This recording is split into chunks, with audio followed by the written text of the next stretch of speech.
വചനാഗ്നി വചനാഗ്നി ആത്മാവിൽ അഭിഷേക വചനാഗ്നി വചനാഗ്നി വചനാഗ്നി ആത്മാവിൽ അഭിഷേക വചനാഗ്നി ദേശങ്ങൾ രാജ്യങ്ങൾ ഗോത്രങ്ങൾ വംശങ്ങളെങ്ങും അറിയട്ടെ വചനാഗ്നി ദേശങ്ങൾ രാജ്യങ്ങൾ ഗോത്രങ്ങൾ വംശങ്ങളെങ്ങും പടരട്ടെ വചനാഗ്നി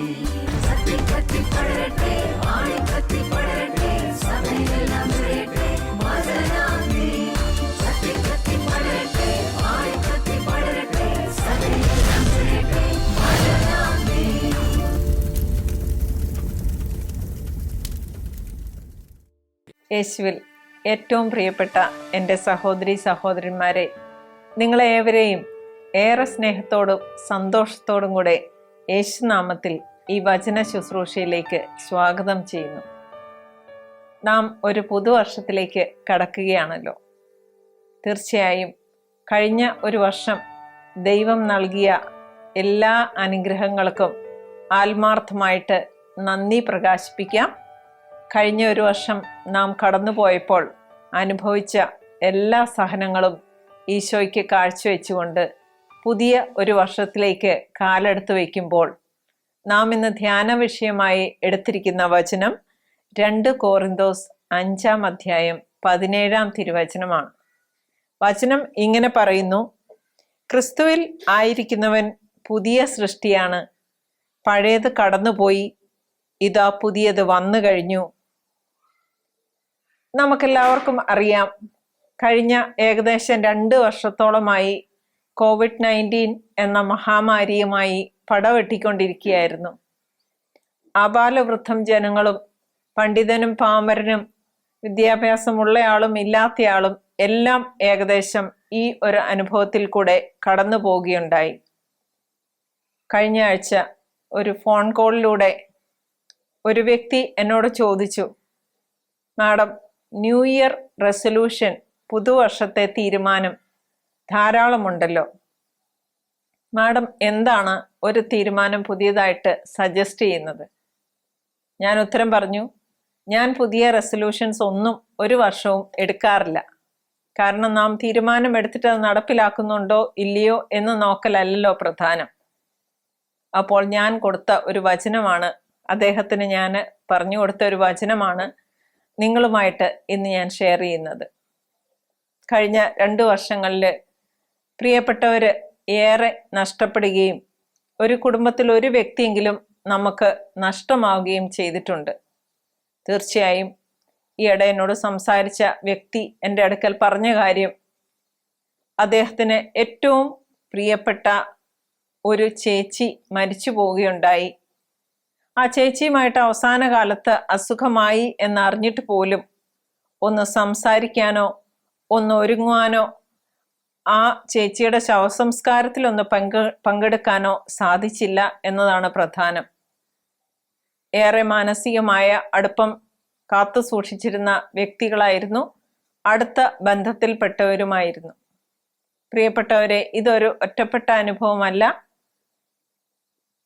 കഴിഞ്ഞ ഒരു 3 ആഴ്ച മുമ്പ് ബാംഗ്ലൂരിൽ നിന്ന് കന്നഡക്കാരിയായ ഒരു പെൺകുട്ടിയെ ഫോണിൽ വിളിച്ച് മലയാളിയായ ഹോസ്റ്റൽ വാർഡൻ എൻ്റെ അടുക്കൽ തരികയുണ്ടായി. ആ സിസ്റ്റർ ഇത്രേ പറഞ്ഞുള്ളൂ, സിസ്റ്റേഴ്സിനൊരു ക്ലാസ് എടുത്തു എന്ന പരിചയത്തിലാണ് ഈ സിസ്റ്റർ എന്നെ അവിടുന്ന് വിളിച്ചത്. പെട്ടെന്ന് വിളിച്ചിട്ട് ഞങ്ങളുടെ ഒരു സ്റ്റുഡൻറ്റ് ഏറെ അപ്സെറ്റാണ്. ആ സ്റ്റുഡൻറ്റിനുള്ള ഏക ആശ്രയം അച്ഛനായിരുന്നു. അമ്മയും ഇനി ഒരു അനുജത്തി അടങ്ങുന്ന ഒരു പാവപ്പെട്ട കുടുംബമാണ്. ഈ അപ്പൻ്റെ മരണം ഈ പെൺകുട്ടിക്ക് ഇതുവരെ ഉൾക്കൊള്ളാനായിട്ട് സാധിച്ചിട്ടില്ല. COVID-19 ബാധിച്ചാണ് അപ്പൻ മരണമടഞ്ഞത് എന്നതിനാൽ ഏകദേശം ആ സമയത്ത് കോവിഡിൻ്റെ നിയന്ത്രണങ്ങളെല്ലാം കഴിഞ്ഞിരുന്നു എങ്കിലും ആരോഗ്യ സുരക്ഷയെ കരുതി മൃതദേഹം, ഒന്നാമത് സാമ്പത്തികമായിട്ട് വളരെ പിന്നോട്ട് നിൽക്കുന്ന ഒരു കുടുംബമായിരുന്നു, കുടുംബത്ത് കൊണ്ടുവരാനോ അവിടെ വെച്ച് അവരുടെ ആചാരപ്രകാരമുള്ള ചടങ്ങുകൾ എല്ലാം നടത്താനോ സാധിച്ചില്ല. ഈ ഒരവസ്ഥയാണ്, ഈ ഒരു ചിന്തയാണ് ഈ കുട്ടിയെ ഏറ്റവും കൂടുതൽ ബാധിച്ചുകൊണ്ടിരിക്കുന്നത്. രാത്രിയിൽ ഉറങ്ങാനേ സാധിക്കുന്നില്ല. മാത്രമല്ല പഠനവും നന്നായിട്ട് ചെയ്യുന്ന ഒരു കുട്ടി പരീക്ഷ അടുത്ത് വന്നുകൊണ്ടിരിക്കുന്നു. എല്ലാ രീതിയിലും ഡിസ്റ്റർബ്ഡ് ആണ്. മിസ്സിനുള്ള സമയം ഒരു 10 മിനിറ്റ് ഈ കുട്ടിയോട് സംസാരിക്കാമോ എന്ന് ചോദിച്ചാണ് ഹോസ്റ്റൽ വാർഡൻ വിളിച്ചു തന്നത്. പ്രിയപ്പെട്ടവരെ, ഈ കഴിഞ്ഞ 2 വർഷത്തിനകം ഏറെ ദാരുണമായ പല അനുഭവങ്ങളിലൂടെയും കടന്നുപോയ വ്യക്തികൾ നേരിട്ടും അല്ലാതെ ഫോൺ കോളിലും ഒക്കെ അവരുടെ ദുഃഖം പങ്കുവയ്ക്കുമ്പോൾ അടുത്തൊന്നിരുന്നിരുന്നെങ്കിൽ അല്പം കൂടെ ഒന്ന് ആശ്വസിപ്പിക്കാമായിരുന്നു എന്ന് ഞങ്ങൾക്ക് 2 കൂട്ടർക്കും തോന്നിയ അനേകം അവസരങ്ങളിലൂടെ കടന്നു പോവുകയുണ്ടായി. കഴിഞ്ഞ 2 വർഷം ഏറെ വേദനിപ്പിക്കുന്ന പല അനുഭവങ്ങളിലൂടെ അതിലെ ഏറ്റവും ഡിഗ്രി കൂടി നിൽക്കുന്നത് പ്രിയപ്പെട്ടവരുടെ വേർപാട് തന്നെയാണ്. മാത്രമല്ല സാമ്പത്തികമായിട്ട് ഒരുപാട് ഞെരുക്കങ്ങൾ അനുഭവിച്ച വ്യക്തികളുണ്ട്. ബിസിനസ് അമ്പെ തകർന്നു പോയ വ്യക്തികളുണ്ട്. വിദ്യാഭ്യാസവും പരീക്ഷയും ജോലി അവസരങ്ങളും നഷ്ടപ്പെട്ട ഒരുപാട് വ്യക്തികളുമായി സംവദിക്കാൻ ഇടയായിട്ടുണ്ട്. ഇതിൻ്റെ എല്ലാം പിടിയിൽ ഇങ്ങനെ അമർന്നു നിൽക്കുമ്പോൾ അതിൽ നിന്ന് പതിയെ ഒന്ന് നടു നിവർത്തി വരുന്ന ഒരവസ്ഥയിലെത്തുമ്പോൾ ഈ പുതിയ വർഷത്തിലേക്ക് കടക്കുമ്പോൾ നമുക്ക് ദൈവം ആശ്വാസവും പ്രത്യാശയും നൽകുന്ന ഒരു വചനമാണ് ഞാനിപ്പോൾ നിങ്ങളുമായിട്ട് പങ്കുവയ്ക്കുന്നത്. പുതിയൊരു വർഷത്തിൽ ദൈവം നമ്മളെ പ്രവേശിപ്പിക്കാൻ അനുഗ്രഹിച്ചിരിക്കുന്നു എന്നത് തന്നെ ഏറ്റവും വലിയൊരു അനുഗ്രഹമായി നമുക്ക് കരുതിക്കൂടെ? ഇതുമായി ബന്ധപ്പെട്ട ഏതാനും വചനങ്ങളിലൂടെ നമുക്കൊന്ന് കടന്നു ചിന്തിക്കാം. അതിനു മുൻപ് പുതുവർഷത്തിലേക്ക് കടക്കുമ്പോൾ ഏറെ വേദനിച്ച ഒരു വ്യക്തിയുടെ അനുഭവത്തിലേക്ക് നാം കടക്കുകയാണ്. ഈ പറഞ്ഞ ഒരു ചേച്ചി നെതർലാൻഡ്സിൽ ജോലി ചെയ്തുകൊണ്ടിരിക്കുന്ന വ്യക്തിയായിരുന്നു. 15 വർഷത്തോളമായി ഭർത്താവിനെയും 2 കുഞ്ഞുങ്ങളെയും നാട്ടില് വിട്ടിട്ട് ഈ ചേച്ചി ഏറെ സാമ്പത്തിക ബാധ്യത ഉള്ളത് തീർക്കാനായി ആ നാട്ടിൽ കിടന്ന് ജോലി ചെയ്യുകയായിരുന്നു. നഴ്സിംഗ് ജോലി പൂർത്തിയാക്കുന്ന, നഴ്സിംഗ് വിദ്യാഭ്യാസം കഴിഞ്ഞ് ആ ജോലിയിൽ പ്രവേശിച്ചു നിൽക്കുന്ന ഒരു ചേച്ചിയാണ്. പ്രിയപ്പെട്ടവരെ, ആ ചേച്ചിയുടെ ഭർത്താവും 2 മക്കളുമാണ് ഈ കോവിഡ് കാലത്ത് അവർക്ക് നഷ്ടപ്പെട്ടത്. സുഖമില്ല എന്നുള്ള വിവരം അവിടെ കിട്ടിയിട്ടും വിമാന വിലക്കുകൾ മൂലം ചേച്ചിക്ക് നാട്ടിൽ വരാനോ അന്ത്യകർമ്മങ്ങളിൽ ഒന്ന് പങ്കെടുക്കാനോ സാധിച്ചില്ല എന്നതാണ് വാസ്തവം. ഏകദേശം 1 വർഷത്തിന് മുമ്പ് പ്രിയപ്പെട്ട ഭർത്താവിൻ്റെയും 2 മക്കളുടെയും മരണത്തിന് ശേഷം ഒരു 4 മാസത്തിന് ശേഷമാണ് ചേച്ചിക്ക് നാട്ടിലെത്തി അവരെ ശവസംസ്കാരം ചെയ്ത ആ പള്ളിയിലും ആ കല്ലറയിലും വന്നൊന്ന് പ്രാർത്ഥിക്കാൻ സാധിച്ചത്. മാനസിക നില തകരാറിലായ ചേച്ചി ഡിപ്രഷന് മരുന്ന് കഴിച്ചുകൊണ്ട് അങ്ങനെ പോകുന്ന സമയത്താണ് ചേച്ചിയുടെ മാതാവ് എന്നെ വിളിച്ച് ഈ ദുരവസ്ഥയെപ്പറ്റി സംസാരിച്ചത്. തീർച്ചയായും മാനസിക രോഗത്തിന് ചികിത്സയിലായി പോയ ചേച്ചിക്ക് അപ്പോൾ കൗൺസിലിംഗും കൊണ്ട് ഒന്നും ചെയ്യാൻ പറ്റാത്ത ഒരവസ്ഥയായിരുന്നു. എങ്കിലും പിന്നെയും 3 മാസം പിന്നിട്ടപ്പോൾ ചേച്ചി ഏകദേശം ആ വലിയ ഒരു മാനസിക ആഘാതത്തിൽ നിന്ന് അല്പമെങ്കിലും വെളിയിലേക്ക് വരുന്നതായിട്ട് കാണപ്പെടുകയുണ്ടായി. പ്രിയപ്പെട്ടവരെ, ഏറെ പണിപ്പെട്ടാണെങ്കിലും ആലപ്പുഴ ജില്ലയിലെ ഒരു ഉൾനാടൻ പ്രദേശത്ത് ഈ ചേച്ചിയും ചേച്ചിക്ക് ഏക ആശ്രയമായി ഇനിയുള്ള അമ്മയും ജീവിക്കുന്ന സ്ഥലത്തേക്ക് കടന്നു ചെല്ലാനിടയായി. ചേച്ചി എന്നോട് ചോദിച്ച ഒരു ചോദ്യമുണ്ട്: എന്തുകൊണ്ടാണ് ദൈവം എന്നോട് ഇങ്ങനെ ചെയ്തത്? വളരെ കൃത്യമായി പ്രാർത്ഥിക്കുകയും ദൈവത്തിന് കൊടുക്കേണ്ടതെല്ലാം കൊടുക്കുകയും ചെയ്തിട്ടും എൻ്റെ പ്രിയ ഭർത്താവിനെയും കുഞ്ഞുങ്ങളെയും അവസാനമായി ഒന്ന് കാണാൻ പോലും സാധിക്കാതെ ഈ COVID-19 എന്നെ ഇങ്ങനെയാക്കിയതിൽ ദൈവത്തിന് പങ്കില്ലേ? പ്രിയപ്പെട്ടവരെ, എനിക്ക് ഏറെ സങ്കടം വന്നു. ചേച്ചിയുടെ സ്ഥാനത്ത് നിന്ന് ചിന്തിച്ചാൽ മനസ്സിലാവും ഏകദേശം 15 വർഷങ്ങളോളമായി കുഞ്ഞുങ്ങളുടെ വളർന്നു വരുന്ന ആ സ്റ്റേജ് പോലും കാണാനുള്ള ഒരു അവസരം ചേച്ചിക്ക് ലഭിച്ചിരുന്നില്ല. വല്ലപ്പോഴുമൊക്കെ ഇടയ്ക്ക് വീഡിയോ കോളിലൂടെയൊക്കെ കുഞ്ഞുങ്ങളുമായിട്ട് സംസാരിക്കുമായിരുന്നു. ചേച്ചി 2 വർഷത്തിനകം ജോലിയൊക്കെ പൂർത്തിയാക്കി. കാരണം 2 പെൺകുട്ടികളാണ്, പ്രായപൂർത്തിയായി വരുന്നു. അപ്പൊ തിരിച്ച് ഇങ്ങോട്ട് പോരാം എന്നുള്ള ഒരു തീരുമാനത്തിൽ ഇരിക്കുമ്പോഴാണ് ഇവരുടെ വിദ്യാഭ്യാസവും വിവാഹ സംബന്ധമായിട്ടുള്ള ആവശ്യങ്ങൾക്ക് വേണ്ടിയിട്ടുള്ള പണം സ്വരൂപിക്കുന്നതിനിടയിൽ നാട്ടിലെത്തിയിട്ട് 4 വർഷമായിരുന്നു. ചേച്ചി വിലപിക്കുകയാണ്. ചേച്ചിക്ക് പ്രാർത്ഥിക്കാൻ പോലും സാധിക്കുന്നില്ല. എന്താണ് ഇങ്ങനെ സംഭവിച്ചത്? മാനസിക രോഗത്തിനെടുക്കുന്ന ഗുളികകളുടെ ആ തളർത്തിയ ശരീരത്തിൽ നിന്നുകൊണ്ട് ഇടയ്ക്ക് മയങ്ങാൻ ഇങ്ങനെ പോകും, വീണ്ടും ഇങ്ങനെ ഞെട്ടി ഉണർന്ന് സംസാരിച്ച ചേച്ചിയോട് ഏകദേശം ഒന്ന് സംസാരിക്കാൻ പാകമായപ്പോൾ വചനങ്ങളെല്ലാം കൊടുത്തു. ദൈവകൃപയാണ്, ദൈവാനുഗ്രഹമാണ്. ഏതാനും ആഴ്ചകൾക്കകം ചേച്ചിക്ക് ആ ഒരു വലിയ ആഘാതത്തിൽ നിന്ന് അല്പമെങ്കിലും, പൂർണ്ണമായിട്ട് ഒരിക്കലും സാധിക്കില്ലല്ലോ, വെളിയിൽ വരാൻ സാധിച്ചു എന്നതാണ് സത്യം. ഈ ഒരു പുതുവർഷത്തിലേക്ക് കടക്കുമ്പോൾ ക്രിസ്മസിന്റെ തലേ ദിവസം ചേച്ചി എന്നെ ഫോണിൽ വിളിക്കുകയുണ്ടായി. എന്ത് പറയണം, നമ്മൾ ഹാപ്പി ക്രിസ്മസ് എന്ന് പറയാൻ പറ്റുമോ? ഞാൻ വീണ്ടും പറഞ്ഞു, ചേച്ചി ഒരു ബ്ലെസ്സഡ് ക്രിസ്മസ് ആശംസിക്കുന്നു. എന്നെ അത്ഭുതപ്പെടുത്തിക്കൊണ്ട് ചേച്ചി എന്നോട് സംസാരിക്കുകയാണ്. ബ്ലെസ്സഡ് ക്രിസ്മസ് എന്ന് പറഞ്ഞത് എന്തുകൊണ്ടാണെന്ന് എനിക്ക് മനസ്സിലായി. പക്ഷേ ഞാൻ തിരിച്ചു പറയുന്നു ഹാപ്പി ക്രിസ്മസ്. ഞാൻ അത്ഭുതപ്പെട്ട് ഫോണിന്റെ ഇങ്ങേ തലക്കൽ ചേച്ചിയോട് ചോദിച്ചു, ചേച്ചി എന്താണ് അങ്ങനെ പറഞ്ഞത്? ചേച്ചി എന്നോട് പറയുകയാണ്, എനിക്ക് പുതിയ ഒരു ലക്ഷ്യം എൻ്റെ ഉള്ളിലേക്ക് എൻ്റെ ഈശോ ഇട്ട് തന്നിരിക്കുകയാണ്. ഞാൻ ചോദിച്ചു, എങ്ങനെ? അപ്പൊ ഈ ചേച്ചി പറയാണ്, കഴിഞ്ഞ ഏതാനും ആഴ്ചകളിൽ മാനസികമായിട്ടുള്ള അസുഖത്തിൽ നിന്ന് പതുക്കെ വെളിയിലോട്ട് വരികയാണ്. ഗുളികകളൊക്കെ ഏകദേശം നിർത്തിയ ഒരു സ്റ്റേജിലേക്ക് തമ്പുരാൻ ചേച്ചി അനുഗ്രഹിച്ചു കഴിഞ്ഞു. അപ്പൊ അങ്ങനെ ഒരു ദേവാലയത്തിൽ പോയിരുന്ന് ബൈബിൾ തുറന്ന് വായിച്ചപ്പോൾ ചേച്ചിക്ക് കിട്ടിയ ഒരു വചനം പറഞ്ഞിരിക്കുകയാണ്. അത് യെശയ്യായുടെ പുസ്തകം 43-ാമത്തെ അധ്യായമാണ്. ചേച്ചി പറയുകയാണ്, ആഴത്തിൽ എനിക്കുണ്ടായ ദൈവാനുഭവം ഒരൊറ്റ വചനത്തിലൂടെ സംഭവിച്ചു എന്നതാണ് സത്യം. 19-ാമത്തെ വചനമാണ്. ആ വചനം ഇങ്ങനെ പറയുന്നു, ഇതാ ഞാൻ പുതിയ ഒരു കാര്യം ചെയ്യുന്നു, അത് മുളയെടുക്കുന്നത് നിങ്ങൾ അറിയുന്നില്ലേ? ഞാൻ വിജനദേശത്ത് ഒരു പാതയും മരുഭൂമിയിൽ നദികളും ഉണ്ടാക്കും. ചേച്ചി ഈ വചനം ഒരു 4 പ്രാവശ്യം വീണ്ടും വീണ്ടും വായിച്ചു എന്നാണ് പറഞ്ഞത്. ആ ചാപ്റ്റർ മുഴുവൻ വായിച്ചു.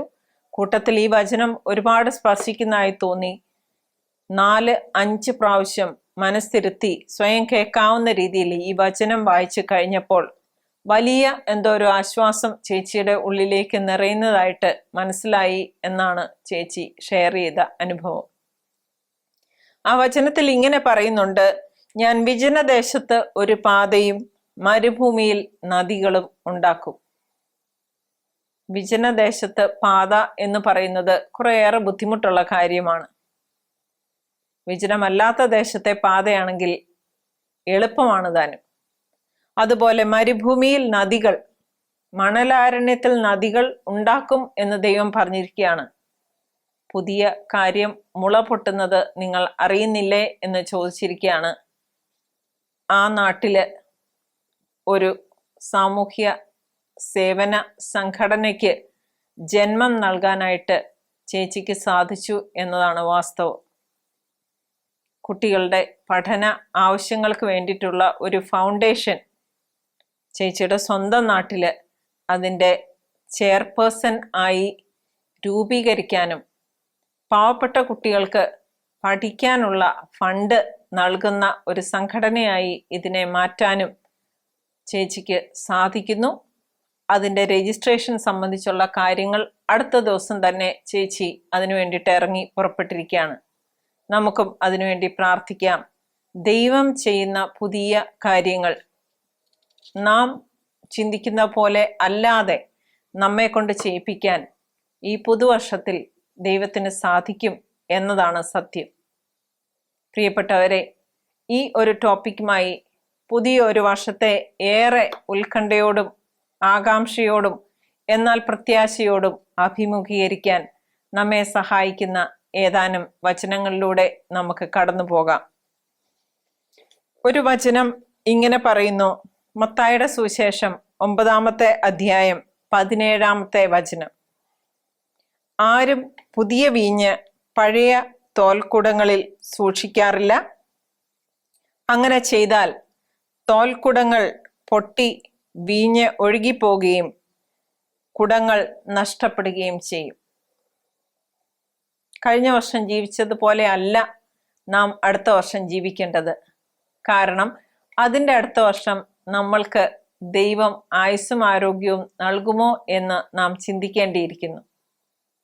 ഓരോ വർഷവും കടന്നു പോകുമ്പോൾ ഞാൻ ചിന്തിക്കാറുണ്ട്, ഈ കഴിഞ്ഞ ഒരു വർഷം പൂർണ്ണമായും ദൈവത്തിന് വേണ്ടിയിട്ട് ഉപയോഗിക്കാൻ എനിക്ക് സാധിച്ചോ ഇല്ലയോ? തീർച്ചയായിട്ടും ഉത്തരം അല്പം കൂടെ ചെയ്യാമായിരുന്നു, പക്ഷേ ചെയ്തില്ല എന്നുള്ളതാണ്. ഈ ഒരു അടുത്ത വർഷത്തേക്ക് 2022 നമുക്ക് കാലെടുത്ത് വയ്ക്കാൻ സാധിച്ചെങ്കിൽ തീർച്ചയായും ദൈവം നമ്മളിൽ നിന്ന് എന്തോ ഉദ്ദേശിക്കുന്നുണ്ട്. അതെന്താണെന്ന് ചോദിക്കാനും മനസ്സിലാക്കാനും സമയം പരിമിതമാണ്. നന്നായി അധ്വാനിക്കാനും നമുക്ക് പ്രേരകമാകുന്ന ഏതാനും വചനങ്ങൾ കൂടെ നമുക്ക് കടന്നു പോകാം. ഗലാത്യർക്ക് എഴുതിയ ലേഖനം 6-ാം അധ്യായം 15-ാം വചനം ഇങ്ങനെ പറയുന്നു. പരിച്ഛേദന കർമ്മം നടത്തുന്നതിലോ നടത്താതിരിക്കുന്നതിലോ കാര്യമില്ല, പുതിയ സൃഷ്ടിയാവുക എന്നതാണ് പരമപ്രധാനം. നാം പ്രാർത്ഥിക്കുന്നുണ്ടാവാം, വിശ്വാസം ആഴത്തിലായിരിക്കാം, എങ്കിലും നമ്മളിലെ പഴയ മനുഷ്യനെ ഉരിഞ്ഞു മാറ്റി പുതിയ സൃഷ്ടിയായി പുതിയ മനുഷ്യനായി തീരാൻ നമുക്ക് സാധിക്കുന്നുണ്ടോ ഇല്ലയോ? ഇത്ര നാളും ജീവിച്ചതുപോലെ തന്നെ ഇനിയും ജീവിച്ചാൽ മതിയോ എന്ന് നാം നമ്മോട് തന്നെ ചോദിക്കേണ്ടിയിരിക്കുന്നു. മറ്റൊരു വചനം ഇങ്ങനെ പറയുന്നു. എഫേസോസാർക്ക് എഴുതിയ ലേഖനം 4-ാം അധ്യായം 24-ാമത്തെ വചനം. യഥാർത്ഥമായ വിശുദ്ധിയിലും നീതിയിലും ദൈവത്തിന്റെ സാദൃശ്യത്തിൽ സൃഷ്ടിക്കപ്പെട്ട ഒരു പുതിയ മനുഷ്യനെ നിങ്ങൾ ധരിക്കുവിൻ. വിശുദ്ധിയും നീതിയും ദൈവത്തിന്റെ സാദൃശ്യമുള്ള പ്രവൃത്തികളുമുള്ള ഒരു പുതിയ മനുഷ്യനായി തീരാൻ നമുക്ക് സാധിക്കുന്നുണ്ടോ? അതിൻ്റെ അർത്ഥം അവിശുദ്ധിയും അനീതിയും എവിടെയെല്ലാം നമ്മെ ബാധിച്ചിരുന്നോ അത് ഒരു പടി കൂടെ കടന്ന് നീക്കിക്കളഞ്ഞ് ഒരു പുതിയ മനുഷ്യനാകാൻ നാം ശ്രമിക്കണം എന്നല്ലേ? മറ്റൊരു വചനം ഇങ്ങനെ പറയുന്നു. കൊളോസോസ്കാർക്ക് എഴുതിയ ലേഖനം 3-ാം അധ്യായം 10-ാമത്തെ തിരുവചനം. വചനം ഇങ്ങനെ പറയുന്നു. സമ്പൂർണ്ണ ജ്ഞാനം കൊണ്ട് സൃഷ്ടാവിന്റെ പ്രതിച്ഛായയ്ക്കനുസൃതമായി നവീകരിക്കപ്പെടുന്ന ഒരു പുതിയ മനുഷ്യനെ ധരിക്കുവിൻ. തീർച്ചയായും വചനം നമ്മോട് ആഹ്വാനം ചെയ്യുന്നത് അല്പം കൂടെ മാറ്റമുള്ള, അല്പം കൂടെ ദൈവത്തെ സേവിക്കുന്ന, അല്പം കൂടെ ദൈവത്തിന് പ്രിയപ്പെട്ട ഉപകരണമായ ഒരു വ്യക്തിയായി നാം മാറണം എന്ന് തന്നെയല്ലേ? ഇനിയും 2 പത്രോസ് 3:13 വചനം ഇങ്ങനെ പറയുന്നു. നീതി വസിക്കുന്ന പുതിയ ആകാശവും ഭൂമിയും അവിടുത്തെ വാഗ്ദാനപ്രകാരം നാം കാത്തിരിക്കണം. അവിടുത്തെ വാഗ്ദാനപ്രകാരം നാം കാത്തിരിക്കുക തന്നെ ചെയ്യണം. ഏതെല്ലാം പ്രതികൂല സാഹചര്യങ്ങളിൽ കൂടിയാണോ നാം ഇപ്പോൾ കടന്നു പോകുന്നത്, എങ്കിലും കർത്താവിൻ്റെ വാഗ്ദാനപ്രകാരം പ്രത്യാശയോടെ നമുക്ക് കാത്തിരിക്കാൻ വിഷയങ്ങൾ ഏറെ ഉണ്ട് എന്നതാണ് സത്യം. കാരണം കർത്താവ് അന്നും ഇന്നും എന്നും ഒരുവൻ തന്നെ. വാഗ്ദാനങ്ങൾ കർത്താവ് നിറവേറ്റുക തന്നെ ചെയ്യും. മറ്റൊരു വചനം ഇങ്ങനെ പറയുന്നു. വെളിപാടിന്റെ പുസ്തകം 21-ാമത്തെ അധ്യായം 1-ാമത്തെ തിരുവചനം. പുതിയ ആകാശവും പുതിയ ഭൂമിയും ഞാൻ കണ്ടു, ആദ്യത്തെ ആകാശവും ആദ്യത്തെ ഭൂമിയും കടന്നുപോയി. പ്രിയപ്പെട്ടവരെ, ഈ പുതുവർഷത്തിലേക്ക് കടക്കുമ്പോൾ പുതിയ ഒരു ആകാശത്തേക്ക് നോക്കി സന്തോഷിക്കാൻ നമുക്ക് സാധിക്കുമോ? പുതിയ ഒരു ഭൂമി നിനക്കായി കിട്ടിയിരിക്കുന്നു എന്ന ചിന്തയോടെ ഈ ഭൂമിയിലെ ജീവിതം അല്പം കൂടി ശ്രദ്ധയോടെ പ്രാർത്ഥനയോടെ ജീവിക്കാൻ നമുക്കാകുമോ? ഇതുവരെ ചെയ്യാൻ കഴിയാതെ പോയ നന്മ എല്ലാം ചേർത്ത് ദൈവത്തോട് ചേർന്ന് നിന്ന് ചെയ്യാനായിട്ടും നമുക്ക് സാധിക്കുമോ?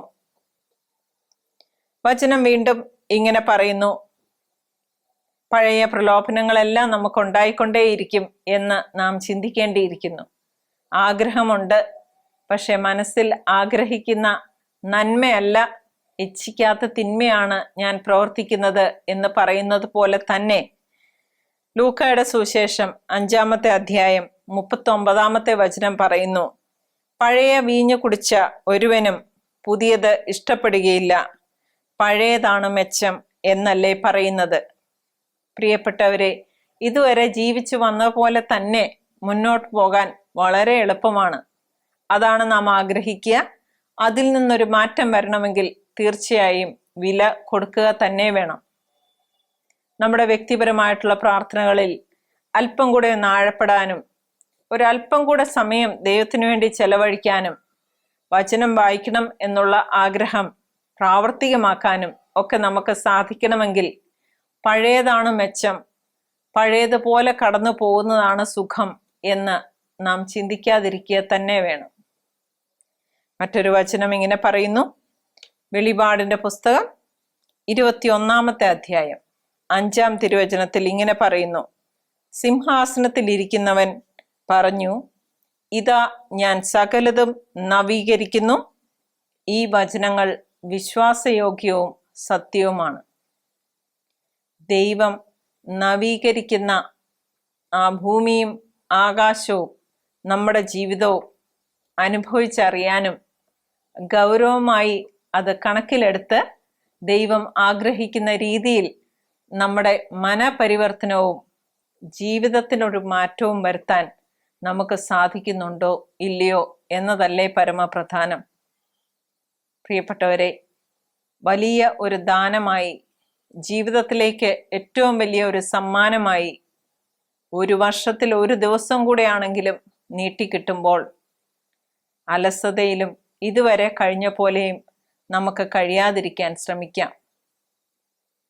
കാര്യസ്ഥന്മാർക്ക് കണക്ക് ഏൽപ്പിച്ച് തരപ്പെട്ടിരിക്കുന്നത് പോലെ നമ്മൾക്ക് ഈ ലോകത്തിൽ ചില കാര്യങ്ങൾ ചെയ്തു തീർക്കാൻ കർത്താവ് ആഗ്രഹിക്കുന്നുണ്ട്. അതേത് എന്ന് നമുക്ക് മനസ്സിലാക്കി കർത്താവിൻ്റെ ഇഷ്ടം നിറവേറ്റാൻ നമുക്കേവർക്കും സാധിക്കട്ടെ. ഈ പുതുവർഷത്തിലേക്ക് കടക്കുമ്പോൾ വചനം നമുക്ക് ആഹ്വാനം തരുന്നത് ഗലാത്യർക്ക് എഴുതിയ ലേഖനം 6-ാമത്തെ അധ്യായം 10-ാം വചനമാണ്.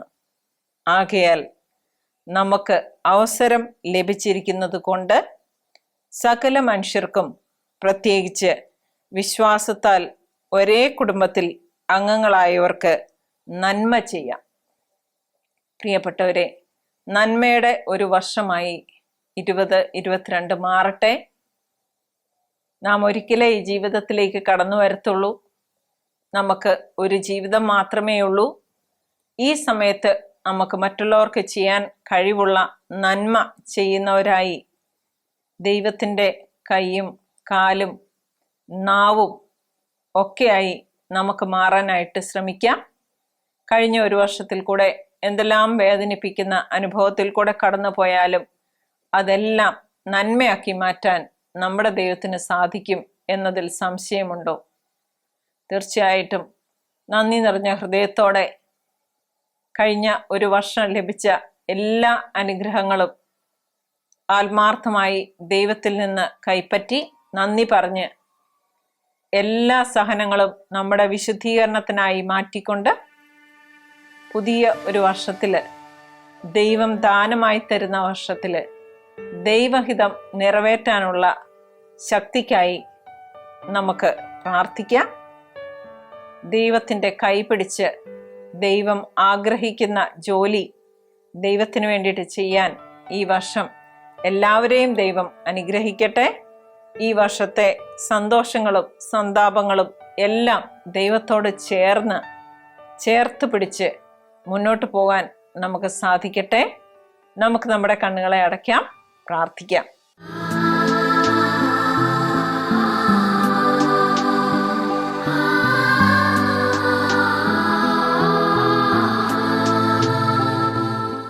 കർത്താവേ, ഞങ്ങളുടെ ശക്തനായ യേശുവേ, ഈ സമയം ഞങ്ങളങ്ങേ ആരാധിക്കുന്നു, സ്തുതിക്കുന്നു, പുകഴ്ത്തുന്നു, മഹത്വപ്പെടുത്തുന്നു, നന്ദി പറയുന്നു.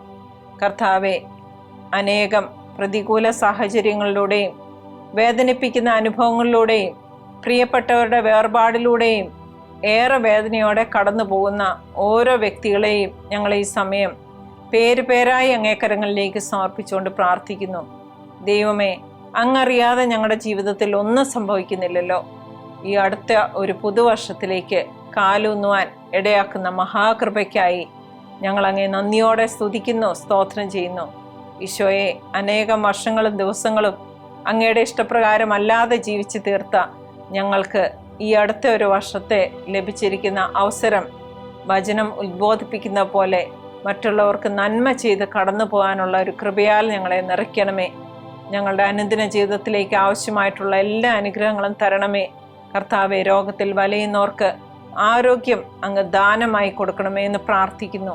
പ്രത്യേക നിയോഗം വെച്ചുകൊണ്ട് ഈ വചന ശുശ്രൂഷയിൽ പങ്കെടുക്കുന്ന എല്ലാ വ്യക്തികളിലേക്കും കർത്താവെ, അങ്ങേ പരിശുദ്ധാത്മാവിനെ അയക്കണമേ. അങ്ങേ തിരുരക്തത്താൽ കഴുകി ഓരോരുത്തരെയും വിശുദ്ധീകരിക്കണമേ. അങ്ങിൽ നിന്ന് അകന്ന് ജീവിക്കാൻ ഞങ്ങൾക്ക് ആർക്കും ഇടവരരുതേ. യേശുവെ നന്ദി, യേശുവെ സ്തുതി, യേശുവെ ആരാധന, യേശുവെ മഹത്വം. ആമേൻ.